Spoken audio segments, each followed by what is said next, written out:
최근에는 러시아와 우크라이나 전쟁으로 인해 세계 각국의 군사력에 대한 관심 또한 높아지고 있는 추세인데요. 최근 한 미국 전역 장교가 한국과 일본이 전쟁을 하게 된다면 100% 한국이 승리한다고 말해 화제가 되고 있습니다.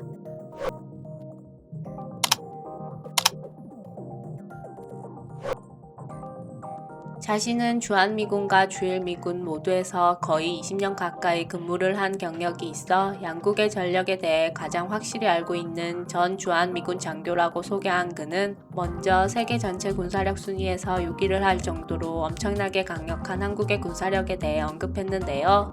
또한 대한민국은 성인 남성의 90% 이상이 전투훈련을 받으며 총기를 다룰 수 있는 유일한 국가라며 일반인까지도 즉시 실전 전투가 가능한 것에 대해 경탄을 표했습니다. 그리고 특히 대한민국 육군은 군사력 세계 4위로 한국 육군보다 센 나라는 미국과 러시아, 그리고 중국뿐이라고 설명했습니다. 일부 한국인들은 한국군들이 과연 일본 본토에 상륙할 수 있는지에 대해서 의문을 가지고 있습니다. 하지만 한국과 일본 사이에 있는 바다는 150해리, 약 277km 밖에 되지 않고 영토 간의 최단거리 역시 25해리, 약 49km 밖에 되지 않습니다. 즉 한국군이 마음먹고 본격적으로 일본 본토에 상륙하게 된다면 엄청난 병력을 일본 본토에 상륙시킬 수 있는 것이죠. 사실 일본 해상자위대는 2차 세계대전 이후 15만 명의 소규모의 육상자위대만 운용하고 있습니다. 또한 일본 헌법 개정을 통해 일본군의 전력을 상승시키려고 하지만 이 또한 미국 때문에 급하게 전력을 도입시킬 수 없는 부분이기도 한데요. 대한민국 국방부에서 약 20만 명의 병력을 한반도에 주둔시키고 40만 명의 병력만 일본 본토에 상륙시킬 경우 일본 본토는 큰 혼란에 빠지게 됩니다. 쉽게 이야기해서 국지전의 경우 짧은 해상거리 때문에 대한민국 육군 전력을 일본 본토에 상륙할 수 있다는 것입니다. 만약 거꾸로 일본 육상자위대가 남한 본토에 상륙하게 될 경우 300만 명의 대한민국 예비군이 소집되기 때문에 1일 만에 전멸당하고 생존자를 찾을 수가 없는 것입니다. 일본 육상자위대는 대한민국 육군의 상대가 절대로 될 수 없다는 것입니다. 몇몇은 이에 대해 다소 의문을 표하기도 하는데요. 전쟁이 시작되면 한국은 일본 근처도 못 가보고 모두 바다에 수장된다고 믿는 사람들이 꽤 많기 때문입니다. 하지만 이것은 옛날 이야기라고 할 수 있는데요. 대한민국 해군은 제7기 동전단을 운용하고 있고 세계에서 가장 강력하다는 세종대왕급 이지스함을 운용하고 있는 국가입니다.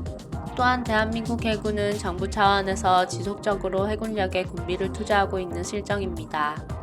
한국은 미국과의 협정 때문에 핵무기를 개발할 수 없기 때문에 미사일 기술력이 미국에서 수입을 할 정도로 오늘날 세계 최고 수준으로 성장했습니다. 일본 해상자위대 역시 무시하는 것은 아니지만 일본은 전쟁 범죄국으로 2차 세계대전 이후 장거리 미사일을 개발할 수 없도록 국제법에 명시되어 있는데요. 일본 해상자위대 전력이 아무리 우수하다고 해도 장거리 미사일을 포함한 중장거리 미사일을 발사할 수 있는 대한민국 해군을 찍어내리기가 현재로선 힘들다고 할 수 있습니다. 결과적으로 일본 해상자위대는 대한민국 해군보다 강력한 전력을 가지고는 있지만 대한민국 해군의 미사일을 상대하기는 벅찰 것으로 보입니다. 또한 대한민국 해군은 일본 해상자위대의 레이더망을 피해 미사일을 통해 일본 전함을 침몰시키거나 일본 본토를 불바다로 만들 수 있다는 것을 알아야 할 것입니다. 이렇게 압도적으로 우월한 한국 미사일 능력은 해당 미군 장교가 자신이 한국의 승리를 100% 장담했던 그 핵심 이유 중 하나입니다. 그리고 그 장교는 미사일 폭격으로 출정한 한국의 상륙군 중 최소 70%가 상륙에 성공할 것이라고 말했습니다. 물론 한국군과 일본군이 항공전을 한다면 막상막하의 대결이 될지도 모릅니다. 개인적인 생각일지 모르겠지만 한일전쟁에 있어서 항공전은 의미가 없다고 생각이 되는데요. 사실 일본의 경우에는 버블 경제가 발생하면서 일본 항공자위대 전력을 축소했을 뿐만 아니라 지진으로 인해 전력을 많이 손실했었다고 합니다. 때문에 최근 들어 중국의 군비 증강에 맞서 군비를 증강시키고 있는 것이 사실이라고 할 수 있습니다. 앞서 말한 것처럼 미군 장교의 말대로 상륙군 중 70% 정도가 일본 본토에 상륙하게 되면 공중전은 사실 의미가 없습니다. 대한민국 육군이 일본 본토에 상륙하게 될 경우 대한민국 국방부가 바보가 아닌 이상 일본 공군기지를 점령하거나 타격할 것이니까요. 또한 일본의 경우 한반도에 상륙하게 될 경우 예비군에게 순삭당할 것이 뻔할 것입니다.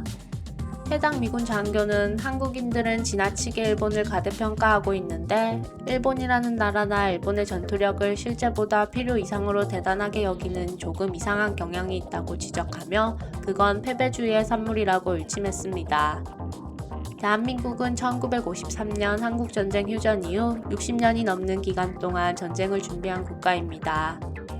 이 때문에 미국과 러시아 그리고 중국까지 한국의 군사전력을 무시할 수 없는 것이라고 합니다. 또한 대한민국은 베트남 전쟁 당시 대규모 병력을 베트남에 파병한 경험을 절대로 무시해서는 안 될 것입니다.